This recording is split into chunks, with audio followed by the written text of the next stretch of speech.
ಹೌದು,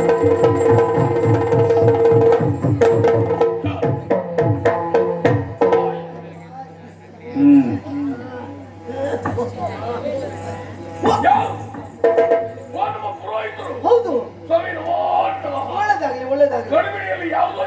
ನಾನು ಆ ಯೋಚನೆಯಲ್ಲೇ ಇದ್ದು ಬಂದ. ನಾನು ನೋಡ್ಲಿಲ್ಲ. ಏನೋ ನೀವು ದೊಡ್ಡ ಮದುವೆ. ಮದುವೆ ಮದುವೆ ಹಾ, ಯಾರಿಗೆ? ನಿಮ್ಮ ಮಗಳಿಗೆ. ಮಗಳಿಗೆ? ಹೌದು. ಯಾರು ಮದುವೆ ಮಾಡಿಸಿದ್ದು? ಮದನ. ಹುಡುಗ ಯಾರು? ಚಂದ್ರಹಾಸ. ಹೌದು, ಮದುವೆ ಮಾಡಿಸಿದ್ದಾನೆ. ಮದುವೆ ಮಾಡ್ತಿದ್ದಾನೆ ಮದನ.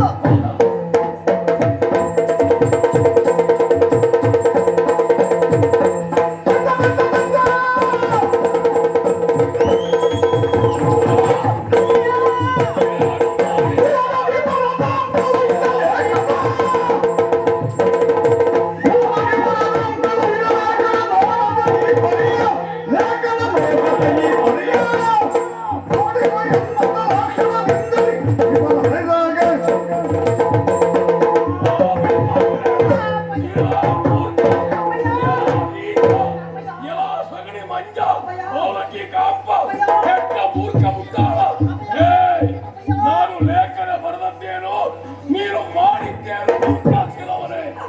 ಜಾತನೊಡನೆ ಬೇಡವಿಂದು ಮಾತನಾಡಿದೀಗ,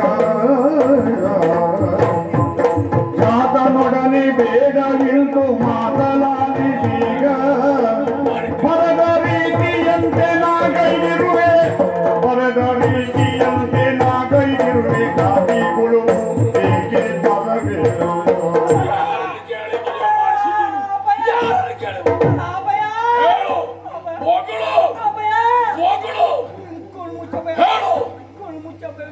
ಅಪ್ಪ ಯಾವಾಗ ಕಣ್ಮುಚ್ಚಾನೆ ಅಂತ ಕಾಯ್ತಾ ಇದೀಯಾ? ಹೇಳು ಹೇಳು. ನೀನು ಕುಣಿದು ಬಾಯಿ ಬಿಟ್ಟು ಸುತ್ತು ನೆನಪಾಗ್ತದೆ. ಮೊದಲ ಹೇಳು. ಬರದದ್ದೇನು ನಾನು ಮಾಡಿದ್ದೀನಿ, ಮಾಡಿದ್ದೇನೆ. ಯಾಕೆ ಶಿಸ್ತು ಮಾಡ್ತಾ ಇದೀಯ? ನೀನು ಮಾಡಿದ ಕೆಟ್ಟ ಕೆಲಸಕ್ಕೆ ಯಾರನ್ನು ಕೇಳಿ ಮದುವೆ ಮಾಡಿಸಿದ್ದಿ? ನಾನು ಏನು ತಪ್ಪು ಮಾಡಲಿಲ್ಲ ಅಪ್ಪಯ್ಯ. ಮದುವೆ ಮಾಡಿಸಿದ ಯಾರನ್ನು ಕೇಳಿ ಮದುವೆ ಮಾಡಿಸಿ? ಯಾವ ರೀತಿಯಲ್ಲಿ ಪತ್ರವನ್ನು ಬರೆದಿದ್ಯೋ ಅದೇ ರೀತಿಯಲ್ಲಿ ನಾನು ನಡೆಸಿಕೊಟ್ಟಿದ್ದೇನೆ. ಮಾಡಿದ್ದೀಯಾ?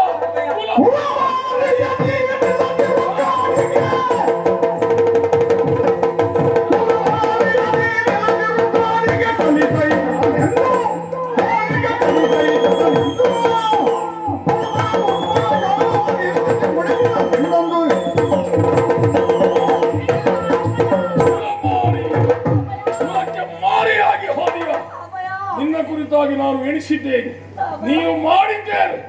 ಏನು ಉಳಿಲಿಲ್ಲ ನಿನಗಿನ್ನು. ಮುಖ ತೋರಿಸಬೇಡ, ಒಂದು ಗಳಿಗೆ ನನ್ನ ಮುಂದೆ ನಿಲ್ಲಬೇಡ.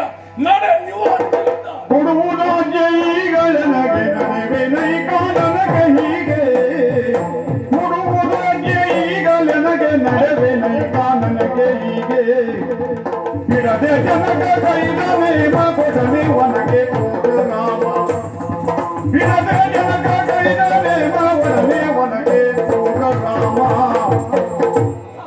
ಹೊರಟು ಹೋಗು, ಒಂದು ಗಳಿಗೆ ನನ್ನ ಮುಗಿದು ನಿಲ್ಲಬೇಡ. ಆಯ್ತಪ್ಪಯ್ಯ. ನನ್ನ ತಾಳ್ಮೆ ಕೆಡಿಸಬೇಡ. ಆಯ್ತಪ್ಪಯ್ಯ. ಹೋಗು. ಕಾಡಿಗೆ ಹೊರಟು ಹೋಗ್ತೇನಪ್ಪಯ್ಯ. ಕಾಡಿಗೆ ಅದಕ್ಕೆ ಸುಡುಗಾಡಿಗೆ ಹೋಗು. ಯಾಕೆಂದ್ರೆ ತ್ರೇತಾಯುಗದಲ್ಲಿ. ಎಲ್ಲಿ? ಯಾವ ಯುಗದಲ್ಲಿ? ಅಲ್ಲ ನಿನಗೆ ಅರ್ಥ. ತ್ರೇತಾಯುಗ. ತೇತ್ರ ಎಂತ ತೇತ್ರ? ತೇತ್ರ ಅಲ್ಲ, ಪೇತ್ರ ಯುಗ. ತ್ರೇತಾಯುಗದಲ್ಲಿ ಮಗನಾಗಿರುವ ದಶರಥ ತನ್ನ ತಂದೆಯ ಕೊಡುವುದಕ್ಕಾಗಿ ದಶರಥನ ಮಗನಾದ ರಾಮ ಆಚೆ ಹಿಂದೆಲ್ಲ ಆಚೆ ಈಚೆ ಆಗುವುದು. ಆಮೇಲೆ ಎಷ್ಟು ವರ್ಷಕ್ಕೆ ಹೋದ? 24 ವರ್ಷ ಅಲ್ಲಪ್ಪ. 24 ಅಲ್ಲ, 74 ವರ್ಷಕ್ಕೆ ಹೋದ. 14 ವರ್ಷ. ಹೌದು, ವನವಾಸಕ್ಕೆ ಹೋದಂತೆ. ಅಪ್ಪ, ಅದೇ ರೀತಿಯಲ್ಲಿ ನೀನು ಕಾಡಿಗೆ ನನ್ನನ್ನು ಕಳಿಸಿಕೊಡ್ತೀಯ ಅಂತ ಆದ್ರೆ ಪಿತೃವಾಕ್ಯ ಪರಿಪಾಲನ ತುರಂಧರನಾಗ್ತೀನಪ್ಪ. ಕೊಡಪ್ಪ. ಪಿತೃವಾಕ್ಯ ಪರಿಪಾಲನ ತುರಂಧರನಾದಂತ ರಾಮನ ಯೋಗ್ಯತೆ ಏನು? ಅಪ್ಪ ಹೇಳಿದಾಗೆ ಮಾಡಿರುವಂತಹ ಪಿತೃವಾಕ್ಯ ನಡೆಸಿರುವಂತಹ ದೂರ್ತ ಮಗ. ಲೇಖನ ಬರ್ದಿದ್ದೇನಲ್ಲ, ಓದಿ ಕಸದ ಬುಟ್ಟಿಗೆ ಎಸೆದಿದೆಯಾ, ಇಟ್ಟಿದ್ದೀಯ? ಕೊಂಡು ಬಾ, ಕೊಂಡು ಬಾ.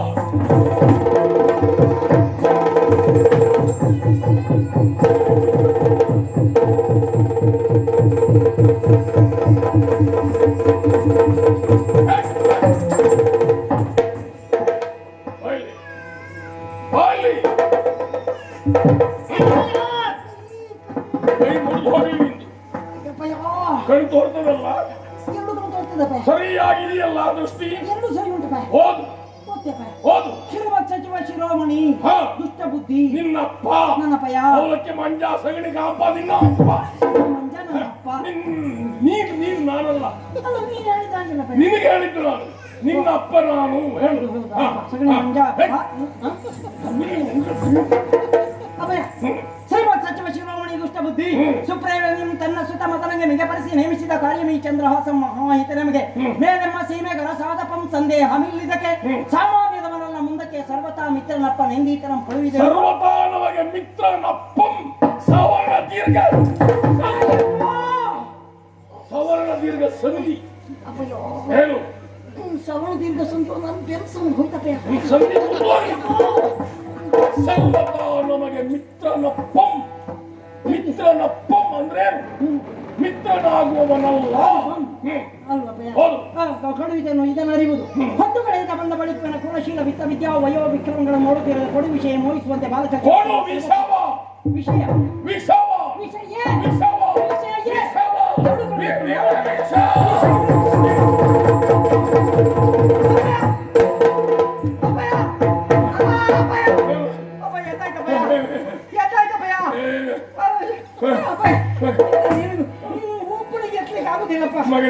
ಎತ್ತಬೇಕಂದ್ರೆ ಎದುರೇ ತರಬೇಕಪ್ಪ. ಯಾವ ಎತ್ತುವಂತದ್ದು ಎತ್ತು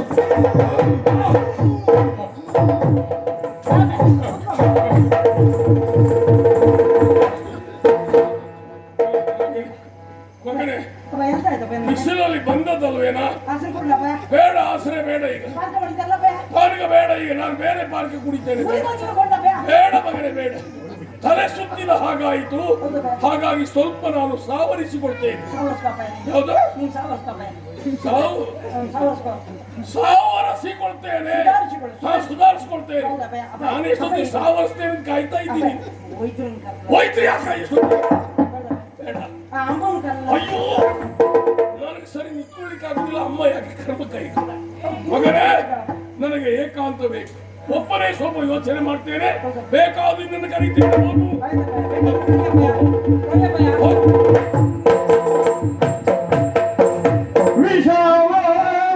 ವಿಷವಾಯಿಸುವಂತೆ ಕೊಡುವುದೆನಲಿ ತಂಗೆ. ವಿಷವ ಮೋಹಿಸುವಂತೆ ಕೊಡುವುದೆನಲಿ ತಂಗೆ. ವಿಷಯ ಮೋಹಿಸುವಂತೆ ಕೊಡುವುದೆಂಬೀಲೇಖ. ವಿಷಯ ಮೋಹಿಸುವಂತೆ ಕೊಡುವುದೆಂಬೀಲೇಖ. ವಿಷಯವಿದು ವಿಧಿ ಕಥವ.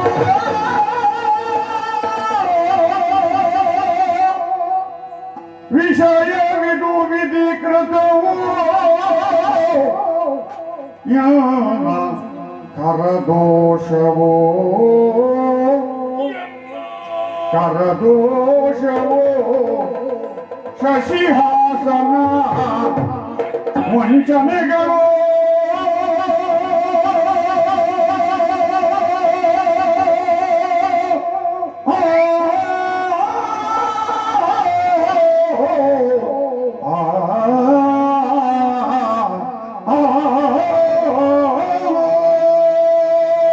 ಲೇಖನವನ್ನ ಚೆನ್ನಾಗಿ ನಾನು ಬರೆದಿದ್ದೇನೆ. ಬರೆದ ಮೇಲೆ ಮೂರು ಬಾರಿ ನಾನೇ ಓದಿದ್ದೇನೆ. ವಿಷವ ಮೋಹಿಸುವಂತೆ ಕೊಡುವುದೆಂಬಿ ಬಾಲಕಗೆ. ಈ ಲೇಖನ ಈಗ ನಾನು ಓದ್ತಾ ಇದ್ದೇನೆ. ವಿಷಯ ಮೋಹಿಸು ಎನ್ನುವ ಹಾಗೆ ಬದಲಾವಣೆಯಾಗಿದೆಯಲ್ಲ. ಈ ಬದಲಾವಣೆ ಆಗುವುದಕ್ಕೆ ಕಾರಣವೇನು? ನನ್ನ ಕರದೋಷವೇ? ನನ್ನ ಮರವೇ? ಸಾಧ್ಯವೇ ಇಲ್ಲ. ಯಾವುದನ್ನೇ ಮಾಡಬೇಕೆನ್ನುವ ಹಾಗೆ ಎಣಿಸುತ್ತೇನು. ಹಾಗೆ ಚಾಚು ತಪ್ಪದೆ ಮಾಡುವ. ಹಾಗಾದ್ರೆ ನನ್ನ ಕರದೋಷ ಅಲ್ಲ, ವಿಧಿಯ ಇಚ್ಛೆಯೇ. ಅಂದು ಪೌರಾಯಿತರಂತಹ ಭವಿಷ್ಯದಂತೆ ಆಯ್ತೆ. ಅದಲ್ಲ ಚಂದ್ರಹಾಸ ಏನಾದರೂ ಮೋಸ ಮಾಡಿದರೆ ನಾನಿದುವರೆಗೆ ಭಾವಿಸಿದ್ದು ನನ್ನ ಮಗ ದೋಷಿಗರೆಂದು.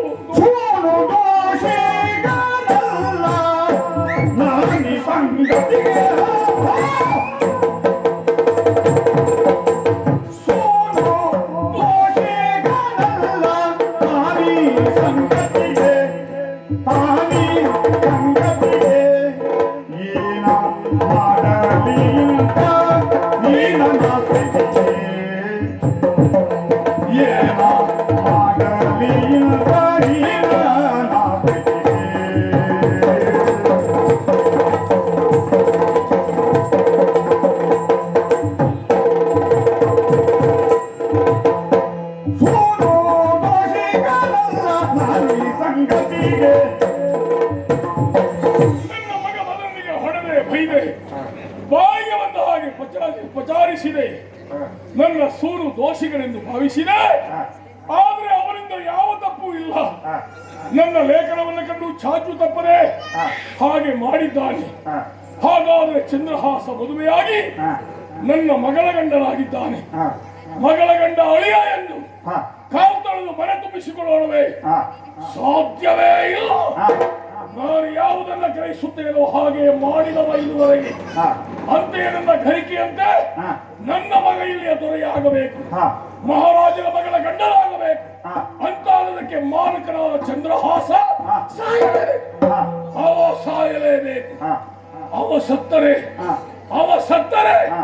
ಈಗ ಮೊದಲಿನ ಹಾಗಲ್ಲ. ನನ್ನ ಮಗಳ ಗಂಡ ನನ್ನ ಮಗಳ ಕೊನೆಗೆ ತಾಳಿ ಕಟ್ಟಿದ್ದಾನೆ. ಅವ ಸತ್ತರೆ ನನ್ನ ಮಗಳೇನಾಗುತ್ತಾಳೆ? ನನ್ನ ಮಗಳೇನಾಗುತ್ತಾಳೆ?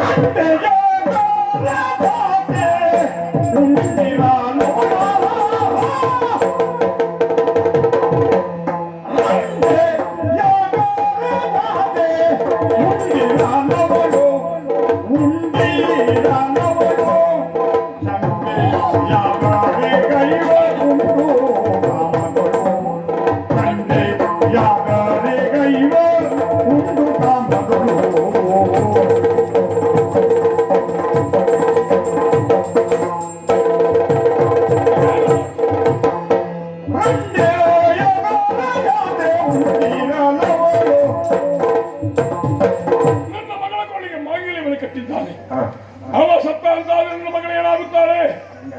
ವಿಧವೆಯಾಗುತ್ತಾಳೆ. ನನ್ನ ಮಗಳು ಮುಂದೆಯಾಗುತ್ತಾಳೆ. ನನ್ನ ಮಗಳ ವಿಧವೆಯಾಗುತ್ತಾಳೆ. ಅವಳ ವೈಧವ್ಯವನ್ನು ಕಾಣೋಣವೇ? ಅಲ್ಲ, ನನ್ನ ಛಲವನ್ನು ನೆರವೇರಿಸಿಕೊಳ್ಳೋಣವೇ? ನನ್ನ ಛಲವನ್ನೇ ನೆರವೇರಿಸಿಕೊಡ್ತೇನೆ. ನನ್ನ ಛಲವನ್ನೇ ನೆರವೇರಿಸಿಕೊಡ್ತೇನೆ.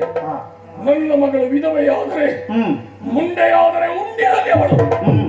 ಮನೆಯಲ್ಲಿ ಬೇಕಾದಷ್ಟು ಸಂಪತ್ತು ಸೌಭಾಗ್ಯ ಇದೆ, ಗಂಡ ಇಲ್ಲ ಅನ್ನುವಂತಹ ಒಂದು ನೋವು ಬಿಟ್ಟರೆ ಬೇರೆ ಯಾವ ಕೊರತೆ ಆಗದಿದ್ದ ಹಾಗೆ ನಾನು ನೋಡಿಕೊಂಡ್ರೆ ಆಯಿತು. ನನ್ನ ಮಗನೇ ಇಲ್ಲಿಯ ದೊರೆಯಾಗಬೇಕು. ಅದಕ್ಕೆ ಬೇಕಾದ ಹವಣಿಕೆಯನ್ನು ಮಾಡ್ತೇನೆ. ಮಗನೇ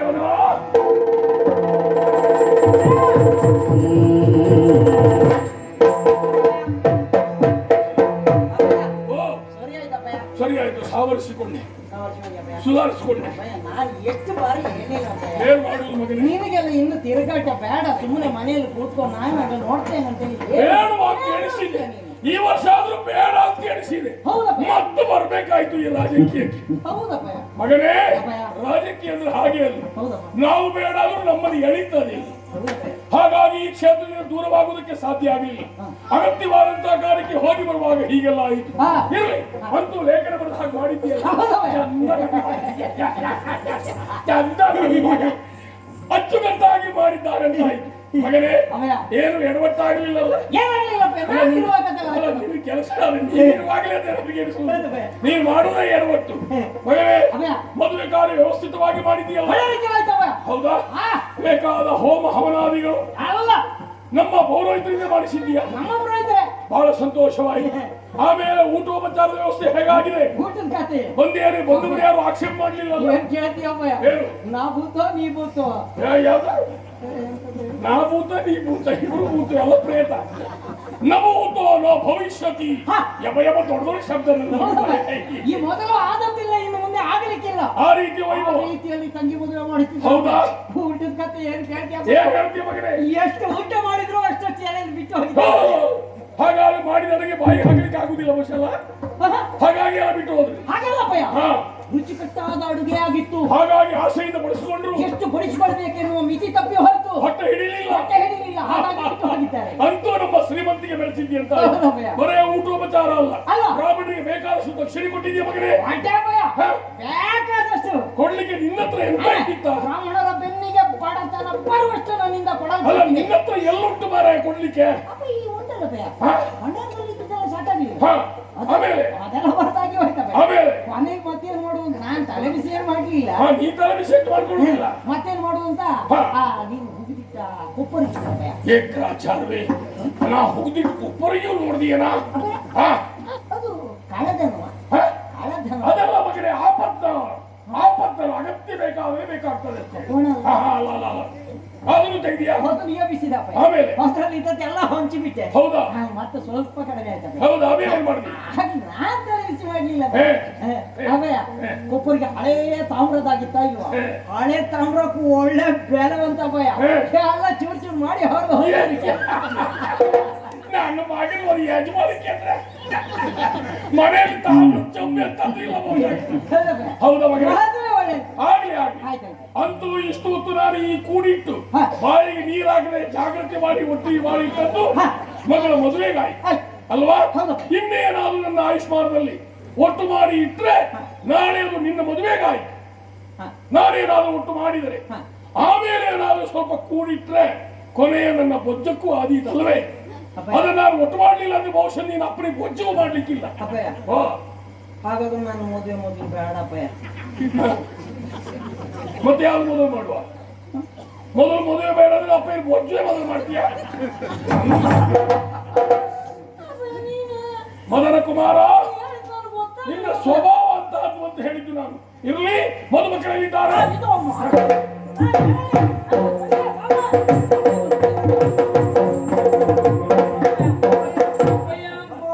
ಹೊಳಿತಾಗಲಿ ಚಂದ್ರಹಾಸ, ನಾನು ಲೇಖನವನ್ನು ಗುಟ್ಟಾಗಿ ಬರೆದಿದ್ದೇನೆ. ಹೋಗುವಾಗ ಎಲ್ಲಿಯೂ ಒಡೆಯಬಾರದು ಅಂತ ಹೇಳಿದ್ದೇನೆ. ಕಾರಣ ಆ ವಿಷಯ ನನಗೆ ತಿಳಿಬಾರದು, ಇಲ್ಲಿ ಬಂದ ಮೇಲೆ ಗೊತ್ತಾಗಬೇಕೆನ್ನುವ ಕಾರಣಕ್ಕಾಗಿ. ನಾವು ಮನಸ್ಸು ಮಾಡಿದ್ರೆ ಯಾರ್ಯಾರಿಗೆ ಹೇಗೆ ಹೇಗೆ ಮದುವೆ ಮಾಡಿಸ್ತೇವೆ ಅಂತ ಹೇಳಲಿಕ್ಕಾಗುವುದಿಲ್ಲ. ಚಂದ್ರಹಾಸ ಮದುವೆ ವೈಭವವಾಗಿ ಮಾಡಿಸಿದ್ದಾರಲ್ಲ, ಒಳ್ಳೆ ರೀತಿಯಲ್ಲಿ ಮದುವೆ ಮಾಡಿಸಿದ್ದಾರೆ. ಮಗಳೇ, ಹೋಗುವಾಗ ನೀನು ದಾರಿಯಲ್ಲಿ ಸಿಕ್ಕಿದಾಗ ಹೇಳಿದ್ದಿ ಮಲ್ಲಿಗೆ ಬಳ್ಳಿ ತೊದಲುತ್ತಾ ಇದೆ, ಅದಕ್ಕೊಂದು ಏನ್ ಬೇಕು ಅಂತ ಹೇಳಿದ್ದಿ? ಮಾಮರದ ಆಶ್ರಯ ಬೇಕು.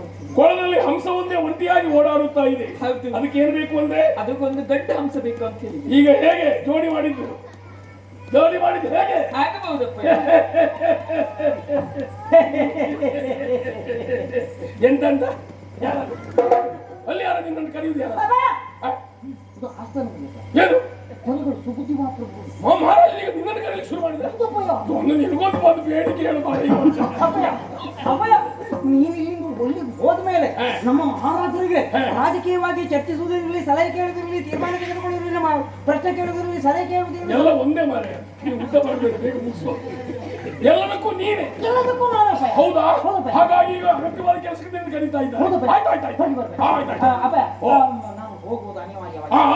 ತಂದೆ ಮಹಾರಾಜರಿಂದ ಅನಿರೀಕ್ಷಿತವಾದ ಕರೆ ಬಂದ ಕಾರಣದಿಂದ ಹೋಗುವುದು ನನಗಿಂದು ಅನಿವಾರ್ಯವಾಗಿದೆ. ಆದ್ದರಿಂದ ಹೋಗಿ ಬರ್ತೇನೆ. ಹೋಗಿ ಬರ್ತೇನೆ. ನನ್ನ ಮಗನ ಹಳಿಗಂಡ ಯಾವ ಹೋಗಿ ಬರ್ಬೇಕು ಉಳಿತ ಹೋಗಂ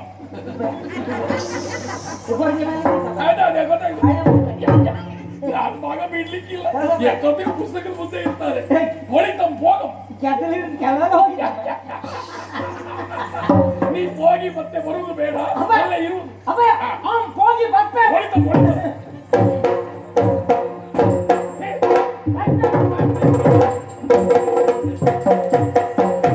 ಈ ವರ್ಷ ಒಂದು ಬೇಡಿಕೆ ಬಂತು ನನ್ನ ಮಗನಿಗೆ.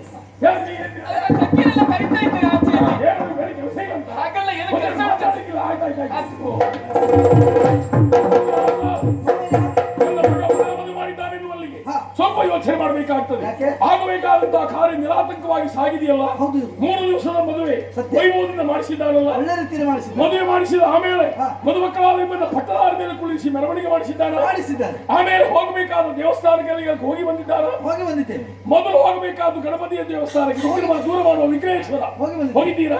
ದುರ್ಗಾಪುರೇಶ್ವರಿ ಆಲಯಕ್ಕೆ, ಜನಾರ್ದನ ದೇವಸ್ಥಾನಕ್ಕೆ, ಆಮೇಲೆ ಶಂಕರನಾರಾಯಣ ದೇವಸ್ಥಾನಕ್ಕೆ, ವೀರಭದ್ರಾಲಯಕ್ಕೆ, ಆಮೇಲೆ ಊರ ಹೊರಗಿರುವ ಸ್ಮಶಾನ ಕಾಳಿ ದೇವಸ್ಥಾನಕ್ಕೆ.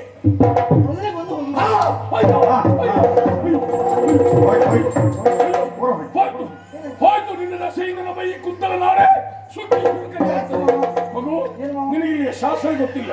ಮದುವೆಯಾದ 3ನೇ ದಿವಸ ಮದುವೆಯಾದಂತಹ ಮದುಮಗ ಆ ದೇವಸ್ಥಾನಕ್ಕೆ ಹೋಗಿ ದೇವಿ ಪೂಜೆ ಮಾಡಿ ಬರಬೇಕು. ಒಂದು ವೇಳೆ ಮಾಡಿಲ್ಲ ಅಂತ ಆದ್ರೆ ದೇವಿ ವ್ಯಗ್ರಳಾಗಿ ನಮ್ಮ ಈ ನಾಡಿಗೆ ಕೆಂಡಲ ಮಳೆಯನ್ನ ಸುರಿತಾಳೆ. ಹಾಗಾಗಬಾರ್ದು. ಆದಷ್ಟು ಬೇಗ ಹೆಂಡತಿನ ಕರ್ಕೊಂಡು ಹೋಗಿ ಬರ್ತೇನೆ. ಇವತ್ತು 3ನೇ ದಿವಸ. ಹೌದು. ಹಾಗಾಗಿ ಇವತ್ತು ಕತ್ತಲೆಯಾಗುವ ಹೊತ್ತಿನಲ್ಲಿ ಹಾ. ಹೋಗಿ ಆ ಆಲಯದಲ್ಲಿ ಪೂಜೆಯನ್ನು ಸಲ್ಲಿಸಿ ಬಾ. ಹಾ. ಬೇರೆ ಎಲ್ಲಾ ಕಡೆಗೆ ಹೋಗುವಾಗ ದಂಪತಿಗಳು ಒಟ್ಟಿಗೆ ಹೋಗಬೇಕು. ಹಾ. ಅಲ್ಲಿಗೆ ಹೋಗುವಾಗ ಮದುಮಗ ಒಬ್ಬನೇ ಹೋಗಬೇಕು. ಇದು ನಮ್ಮ ನಾಡಿನ ಕಟ್ಟುಪಾಡು. ಹಾಗಾಗಿ ನೀನೊಬ್ಬನೇ ಹೋಗಿ ಪೂಜೆ ಸಲ್ಲಿಸಿಕೊಂಡು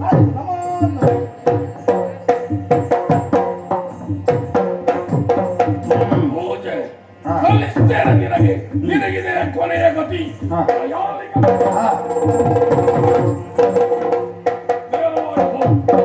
ಊರ ಹೊರಗಿರುವ ಸ್ಮಶಾನಕಾರಿ ಆಲಯದ ಒಳಗೆ ಅಡಗಿ ಕುಳಿತುಕೋ. ಕತ್ತಲೆಯಾಗುವ ಹೊತ್ತಿನಲ್ಲಿ ಒಬ್ಬ ಬರ್ತಾನೆ. ಬಂದವ ಯಾವನೇ ಇರಲಿ ಅವನ ಮುಖ ನೋಡಬೇಡ. ಬಂದ ತಕ್ಷಣ ಅವನ ತಲೆಯನ್ನು ಕತ್ತರಿಸಿ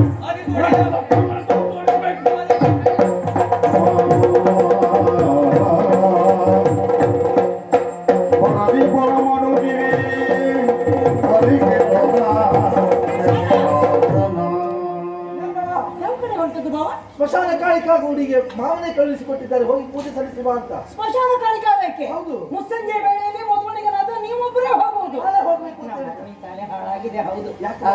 ಈಗ ನಮ್ಮ ಮಹಾರಾಜರಿಂದ ಕರೆ ಬಂದಿದೆ. ಏನಂತ? ತಾವು ಆದಷ್ಟು ಶೀಘ್ರದಲ್ಲಿಯೇ ಸಭಾವಲಯಕ್ಕೆ ಬರಬೇಕು ಎನ್ನುವುದಾಗಿ. ಅದು ಪೂಜೆ ಉಳಿತದಲ್ಲ ಬಾವ, ಅಲ್ಲಿ ಹೋಗಿ ಬರ್ಬೇಕಲ್ಲ. ನಿಮ್ಮ ಕೆಸರಿಂದ ಪೂಜೆ ಸಲ್ಲಿಸುವುದು ಮುಖ್ಯವಲ್ಲವೇ? ಹೌದು. ನನ್ನ ನಿಮ್ಮಲ್ಲಿ ಭೇದ ಉಂಟು. ಪೂಜೆಗಾಗಿ ನಾನು ಅಲ್ಲಿ ದೇವಾಲಯಕ್ಕೆ ಹೋಗ್ತೇನೆ. ಅರಸರ ಆಜ್ಞೆಗಾಗಿ ನೀವು ಆಸ್ಥಾನದಲ್ಲಿ ಮರಿಬಾರ್ದು.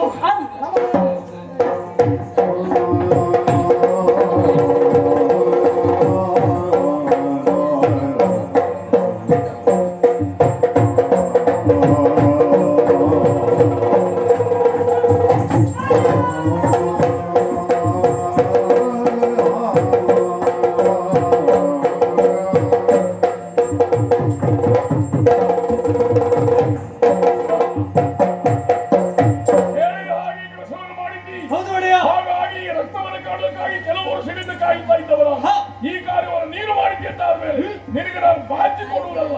ಭಂಡಾರ ಬೀಗಕೈ ತೆಗಿತೇನೆ. ನೀನೇ ಬೇಕಾದ ಬಾಚ್ಕೊಂಡು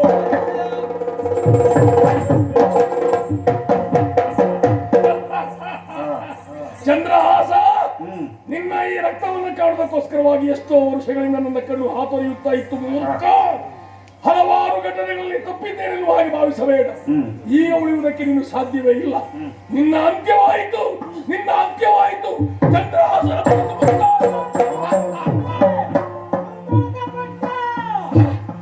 ಉದ್ದಾದಪಟ್ಟ ಚಂದ್ರಹಾಸನಿ. ಚಂದ್ರ ಯಾವ ಹಾ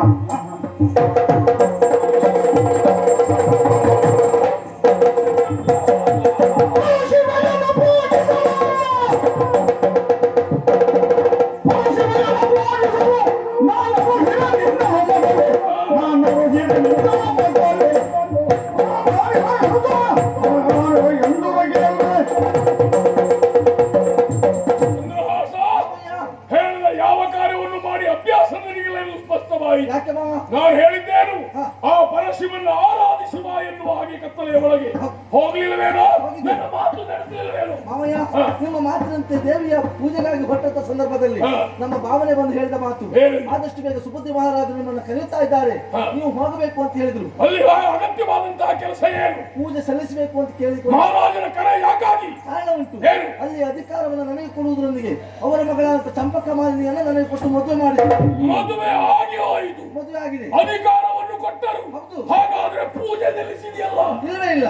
ಪೂಜೆ ನಿಲ್ತದಲ್ಲ ಬಾವ ಅಂತ ಕೇಳಿಕೊಂಡಾಗ ಭಾವನಾಡಿದ ಮಾತು ಹೀಗೆ, ಹೇಗೆ? ಪೂಜೆ ನಿಮ್ಮ ಹೆಸರಿನಲ್ಲಿ ಯಾರು ಸಲ್ಲಿಸಿದ್ರು ಆಗ್ತದೆ, ನಾನು ಕಾಳಿಕಾ ಗುಡಿಗೆ ಹೋಗಿ ಬರ್ತೇನೆ ಅಂತ ಹೇಳಿದ್ರು. ಹಾಗಾಗಿ ಭಾವ ಅಲ್ಲಿಗೆ ಹೋಗಿದ್ದಾರೆ. ಎಲ್ಲಿಗೆ?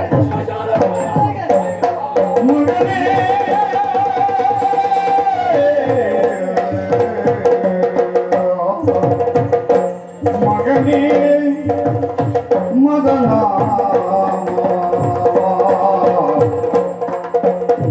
ಮಗನೇ ಮದನ ಮಗನೇ ಮದನ ಮಗನೇ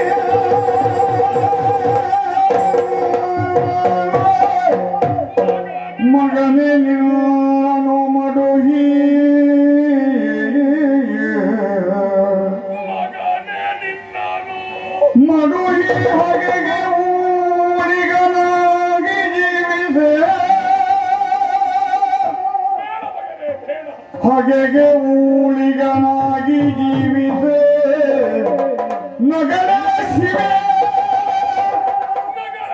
ನಗಲೇ ಶಿವೆ ಮತ್ತ ಮತಂಗರು ಸುಡಲಿ ದೇಗವನು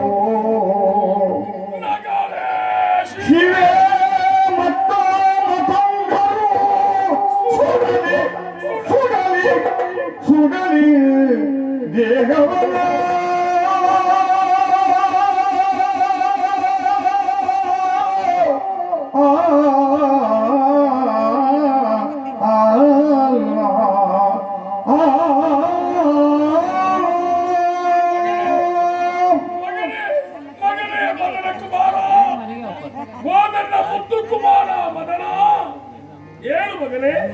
ಹೇಳು, ನಿನ್ನ ಅಪ್ಪ ಪ್ರೀತಿಯಿಂದ ಕರೆಯುತ್ತಾ ಇದ್ದಾರೆ ಅಂತ ಹೇಳು ಮಗನೇ. ಎಲ್ಲಿ ನೀನು ಹೇಳುತ್ತೀಯಾ, ಎಲ್ಲಿ ನಾನು ಕೇಳುತ್ತೇನೆ ಮಗನೇ. ನೀನು ಅಪ್ಪ ಅಪ್ಪ ಎಂದು ನನ್ನ ಸರಿಯಕ್ಕೆ ಓಡಿ ಬಂದಾಗ ಒಂದು ಬಾರಿ ನನಗೆ ಪ್ರೀತಿಯನ್ನು ತೋರಿಸಿದವನಲ್ಲ, ಬಾ ಮಗನೇ ಎನ್ನುವ ಹಾಗೆ ನನ್ನ ತಂಗಿಯ ಮೇಲೆ ಕೂರಿಸಿ ನಿನ್ನ ಆಡಿಸಿದವನಲ್ಲ. ಬಂದಾಗಲೆಲ್ಲ ಬೈಯುತ್ತಾ ಇದ್ದೆ, ನಿಂದಿಸುತ್ತಾ ಇದ್ದೆ, ಹೊಡೆಯುತ್ತಾ ಇದ್ದೆ. ಇದಕ್ಕೆ ಕಾರಣ ನಿನ್ನ ಮೇಲೆ ಪ್ರೀತಿ ಇಲ್ಲ ಅಂತಲ್ಲ ಮಗನೇ. ಮಕ್ಕಳನ್ನ ಸಲುಗೆಯಿಂದ ಬೆಳೆಸಿದ್ದೆ, ಆದರೆ ಅವರು ಬದುಕಿನಲ್ಲಿ ಯಾವ ಸಾಧನೆಯನ್ನು ಮಾಡುವುದಿಲ್ಲ ಎನ್ನುವ ಕಾರಣಕ್ಕೋಸ್ಕರವಾಗಿ ನಿನ್ನ ಜರಿಯುತ್ತಾ ಇದ್ದೆ.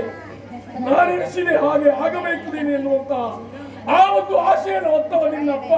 ಯೋಚನೆ ಮಾಡು ಮಗನೇ, ಮಗಳ ಗಂಡ ಸತ್ತರೂ ಚಿಂತೆ ಇಲ್ಲ, ಮಗಳ ವಿಧವೆಯಾದರೂ ಚಿಂತೆ ಇಲ್ಲ. ನೀವು ಈ ಕುಂತಳದ ದೊರೆಯಾಗಬೇಕು, ಮಹಾರಾಜರ ಮಗಳ ಗಂಡನಾಗಬೇಕು ಎನ್ನುವ ಕನಸು ಕಂಡವ ನಿನ್ನಪ್ಪ. ಆದರೆ ಆಗ ಕನಸೆ ನಿನ್ನ ಬದುಕು ಮುಕ್ತಾಯವಾಗುವುದಕ್ಕೆ ಸಾಧ್ಯವಾಯಿತು ಮಗನೇ. ಕಣ್ಣೆದುರಿಗೆ ನಿನ್ನ ಸಾವನ್ನು ಕಂಡ ಮೇಲೆ ಈ ವಿಷಯ ಹಾಗೆ ನಿಲ್ಲುವುದಕ್ಕೆ ಸಾಧ್ಯವೇ ಇಲ್ಲ. ನಾಳಿನ ಜನರಿಗೆಲ್ಲ ತಿಳಿದೀತು, ಅವರೆಲ್ಲ ಕೈತಟ್ಟಿ ಅಪಹಾಸ್ಯ ಮಾಡಿದರು.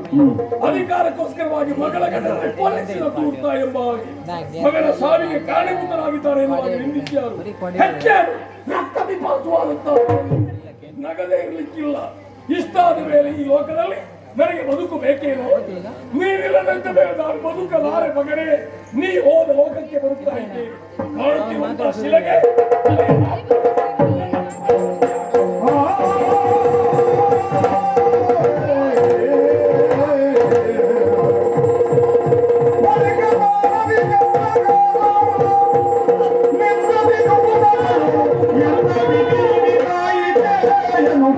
ಮರುಗಿದಳು ವಿಷಯ ಮರುಗಿದಳು.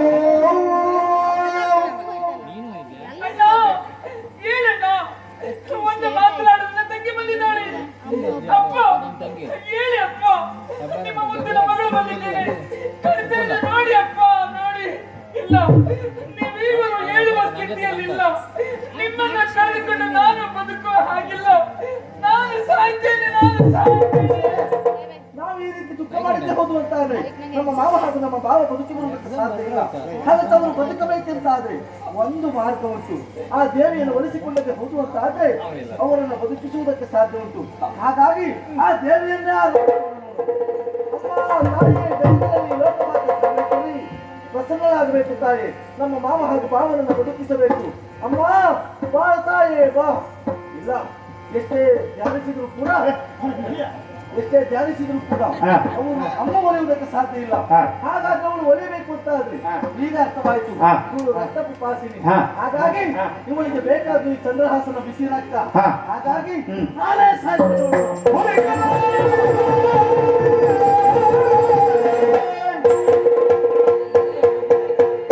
ಧೀರ ಕಡಿಯದಿರೋ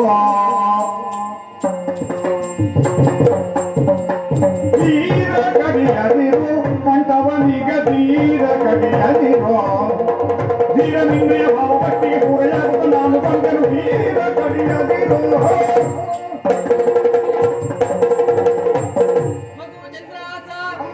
ಆತ್ಮಹತ್ಯೆ ಎನ್ನುವುದು ಮಹಾಪಾಪ. ಅದಕ್ಕಾಗಿ ನಿನ್ನ ಪ್ರತ್ಯಕ್ಷಳಾಗಿದ್ದೇನೆ. ನಿನಗೆ ಏನು ಬೇಕು ವರ ಕೇಳು, ಅನುಗ್ರಹಿಸ್ತೇನೆ ಕಂದ.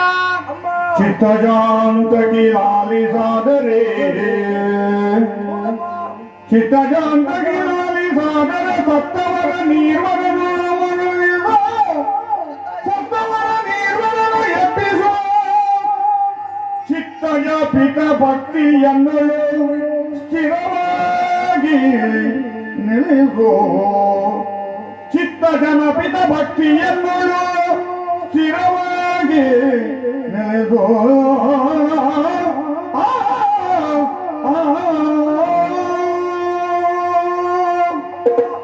ನನ್ನ ಭಕ್ತಿಗೆ ಪ್ರಸನ್ನರಾದರೆ ತಾಯಿ ಒಲಿದು ಬಂದಂತ ನಿಮ್ಮಲ್ಲಿ ಬೇಡಿಕೊಳ್ಳುವರ ಬೇರೆ ಏನು ಅಲ್ಲ. ಏನು ಕಂದ? ಸತ್ತಿರುವಂತ ನಮ್ಮ ಮಾವ ಹಾಗೂ ನಮ್ಮ ಭಾವನನ್ನ ಬದುಕಿಸಬೇಕು. ಅಷ್ಟು ಮಾತ್ರ ಅಲ್ಲ, ಸದಾ ಕಾಲ ನನ್ನ ನಾಲಿಗೆಯಲ್ಲಿ ಶ್ರೀಹರಿಯ ನಾಮ ಉಚ್ಚಾರಣೆ ಎನ್ನುವುದು ಸದಾ ಕಾಲ ಆಗಬೇಕು ತಾಯಿ ಅಂತ ವರವನ್ನು ಅನುಗ್ರಹಿಸಮ್ಮ. ಮಗು ಚಂದ್ರಹಾಸ ನಿನ್ನನ್ನೇ ಅದೆಷ್ಟು ಬಾರಿ ಕೊಲ್ಲುವುದಕ್ಕೆ ಮುಂದಾಗಿದ್ದಾರೆ. ಅವರನ್ನ ಮತ್ತೆ ಜೀವಿಸಬೇಕೆಂದು ಹೇಳ್ತಾ ಇದೆಯಲ್ಲ, ಯಾಕೆಂತ ಬೇಕಲ್ಲ ಮಗು? ಅಮ್ಮ, ಅವರನ್ನ ಬದುಕಿಸಬೇಕು ಎನ್ನುವುದಕ್ಕೆ ಕಾರಣ ಉಂಟು ತಾಯಿ. ಏನು? ಹೊಸತಾಗಿ ಮದುವೆಯಾಗಿ ಬಂದಿರುವವ ನಾನು. ಒಂದು ವೇಳೆ ಇವರು ಸತ್ರುವಂತಾದ್ರೆ ಲೋಕಪವಾದ ಎನ್ನುವುದು ನನ್ನ ಪಾಲಿಗಂಟಿ ಬರ್ತದೆ. ಅದಕ್ಕಾಗಿ ನಮ್ಮ ಮಾವ ಹಾಗೂ ನಮ್ಮ ಭಾವ ಬದುಕಬೇಕು ತಾಯಿ, ಬದುಕಿಸಿಕೊಡಮ್ಮ. ಆಗಲಂತೆ.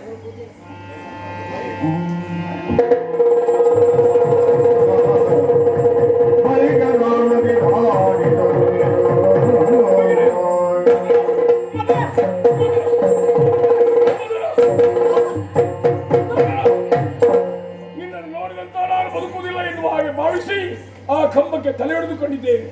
ಈಗ ನಿದ್ರೆ ಬಂದವರು ಎದ್ದ ಹಾಗಾಯಿತು. ಮಗಳೇ, ಅಪ್ಪ ಏನಮ್ಮ ಇದೆಲ್ಲ ಏನು ನಡೆಯುತ್ತೀರಿ? ಅಪ್ಪ, ಓ ಖಾಲಿ ಆಲಯದಲ್ಲಿ ನಿಮ್ಮನ್ನು ಈ ಸ್ಥಿತಿಯಲ್ಲಿ ಕಂಡು ಕಳೆದುಕೊಂಡು ನಾನು ಬದುಕುವುದಿಲ್ಲ ನನಗೆ ನಾವು ದುಃಖಿಸುವಾಗ ನನ್ನನ್ನ ಸಂತೈಸಿ ಕಾಳಿಯನ್ನ ಬಗಿಸಿ ಅವಳನ್ನು ಬಲಿಸಿಕೊಂಡು ಅವಳಿಂದ ಮನರೂಪವಾಗಿ ನಿಮ್ಮನ್ನು ಬದುಕಿದ್ರಪ್ಪ. ನಮ್ಮವರು ನಿಮ್ಮನ್ನು ಬದುಕಿಸಿದ್ರು. ಚಂದ್ರಹಾಸ, ಮಾವಯ್ಯ, ಚಂದ್ರಹಾಸ, ಇದು ನಿನ್ನ ಕೈಯಲ್ಲ, ನಿನ್ನ ಕಾಲೆಂದು ಭಾವಿಸುತ್ತೇನೆ. ಮಗು, ಕಾಲೆಂದು ಭಾವಿಸುತ್ತೇನೆ. ಬೇಡ ಮಾವ. ಹಿರಿಯನಾಗಿ ಮಾಡಬೇಕಾದಂತಹ ಕಾರ್ಯವನ್ನು ಮಾಡದೆ ಕೇವಲ ಸ್ವಾರ್ಥಕ್ಕಾಗಿ ಎಣಿಸಿದ ನನ್ನ ಗುರಿ ತಲುಪಬೇಕೆಂಬ ಕಾರಣಕ್ಕೋಸ್ಕರವಾಗಿ ಒಂದಲ್ಲ ಎರಡಲ್ಲ ಹಲವು ಬಗೆಯಲ್ಲಿ ನಿನ್ನನ್ನು ಕೊಲ್ಲುವುದಕ್ಕೆ ಹೊರಟಿದ್ದೇನೆ. ಆದ್ರೆ ಏನು ಮಾಡೋಣ ಹೇಳಿ? ಋಣಾನುಬಂಧ ರೂಪೇಣ ಪಶು ಪತ್ನಿ ಸುತ ಆಲಯ ಎಂದಂತಹ ಮಾತು ಸತ್ಯವೇ? ಆ ವಿಧಿಯ ಇಚ್ಛೆಯಂತೆ ಆಗಬೇಕು. ಅಂದು ನನ್ನ ಮನೆ ಅಂಗಳದಲ್ಲಿ ನಿನ್ನ ಆಟ ಮಾಡುತ್ತಿರುವಂತಹ ವೇಳೆಯಲ್ಲಿ ಬ್ರಾಹ್ಮಣರು ನಿನ್ನ ಭವಿಷ್ಯ ಹೇಳಿದ್ದಾರೆ. ಮುಂದೆ ಈ ಕುಂತಳದ ದೊರೆಯಾಗುತ್ತಾನೆ, ಮಹಾರಾಜನ ಮಗಳ ಗಂಡನಾಗುತ್ತಾನೆ ಎಂದು. ಅದನ್ನು ತಪ್ಪಿಸಬೇಕೆನ್ನುವಾಗಿ ನಾನು ಹೊರಟೆನು. ಆದ್ರೆ ನಾನಿಷ್ಟರ ಮಟ್ಟಿಗೆ ಆ ಕಾರ್ಯವನ್ನು ಮಾಡುವುದಕ್ಕೆ ಸಾಧ್ಯ. ಆ ದೇವರ ಇಚ್ಛೆ ಹಾಗೆ ಆಯಿತು. ಮಗು, ಇದುವರೆಗೆ ಕೆಟ್ಟದ್ದೇ ಮಾಡಿದ್ದೇನೆ ಅಂತ ಆಯಿತು. ಮಾಡಿದ ಅಪರಾಧವನ್ನ ಒಪ್ಪಿಕೊಂಡಿದ್ದೇನೆ. ಅದೆಲ್ಲ ಮಾಡಿದಂತಹ ಅಪರಾಧಕ್ಕೆ ಯಾವ ಶಿಕ್ಷೆಯನ್ನು ಅನುಭವಿಸುತ್ತೇನೆ. ಮಾವಯ್ಯ, ಯಾಕೆ ಈ ರೀತಿ ನೀವು ಮಾತಾಡ್ತಾ ಇದ್ದೀರಿ? ಇದುವೆಲ್ಲ ಮಾಡಿದ್ದು ನೀವು ಕೆಟ್ಟದಾಯ್ತು ಮಗನೇ, ನೀನು ಕೆಡುಕನ ಬಯಸಿದ್ದೇನೆ ಅಂತ ಹೇಳ್ತಾ ಇದ್ದೀರಿ. ಇಲ್ಲವೇ ಇಲ್ಲ. ನೀವು ಇಷ್ಟು ಮಾಡಿದ ಕಾರಣಕ್ಕಾಗಿ ಪ್ರತ್ಯಕ್ಷವಾಗಿ ತಾಯಿಯನ್ನ ಕಾಣುವಂತ ಯೋಗ ಭಾಗ್ಯ ನನಗೆ ಸಿಕ್ಕಿತ್ತು. ಅದನ್ನು ಒದಗಿಸಿದವರು ನೀವು. ಧನ್ಯನಾದೆ ಮಾಮ, ಧನ್ಯನಾದೆ ನಾನು. ಚಿನ್ನ ಯಾವಾಗಲೂ ಶುದ್ಧವಾಗಿರ್ತದೆ. ಅದು ಅಪ್ಪನ ಒಡಮೆಯಾಗಬೇಕಾದ್ರೆ ಅಕ್ಕಸಾಲಿ ಅದನ್ನು ಕರಗಿಸಬೇಕು, ಅದಕ್ಕೆ ಪೆಟ್ಟು ಹೊಡೆಯಬೇಕು. ನಾನು ಅಕ್ಕಸಾಲಿಯಾಗಿ ಶುದ್ಧವಾದಂತ ಈ ಬಂಗಾರವನ್ನ ಪೆಟ್ಟು ಹೊಡೆದ ಒಳ್ಳೆಯ ಆಭರಣವಾಗಿ ತಯಾರಿಸಿದ್ದೇನೆ. ಮಗು, ಈ ಲೋಕದಲ್ಲಿ ನಿನ್ನ ಕೀರ್ತಿ ಎನ್ನುವಂತಹದ್ದು ಶಾಶ್ವತವಾಗಿ ಉಳಿಯಲಿ. ನಾನು ಮಾಡಿದ ಅಪರಾಧಕ್ಕೋಸ್ಕರವಾಗಿ ನಾನು ವಾನಪ್ರಸ್ಥಕ್ಕೆ ಹೋಗುತ್ತಿದ್ದೇನೆ. ಕೆಲವು ದಿವಸಗಳವರೆಗೆ ನಿಮ್ಮ ಜೊತೆಯಲ್ಲಿ ಇರ್ತೇನೆ. ನನ್ನ ಅಧಿಕಾರವನ್ನ ನನ್ನ ಮಗನಾದಂತಹ ಮದನಿಗೆ ಹಸ್ತಾಂತರಿಸ್ತಾ ಇದ್ದೇನೆ. ಇವನನ್ನು ಚೆನ್ನಾಗಿ ನೋಡಿಕೋ. ಕೆಟ್ಟದ್ದು ದೂರವಾಗಿ ಸುಖದ ಸೂರ್ಯನವಾಯಿತು. ಆಗಬೇಕಾದಂತಹ ಕಾರ್ಯ ನಿರಾತಂಕವಾಗಿ ಸಾಗಲಿ. ಆ ದೇವಿಯ ಅನುಗ್ರಹ ಇರಲಿ.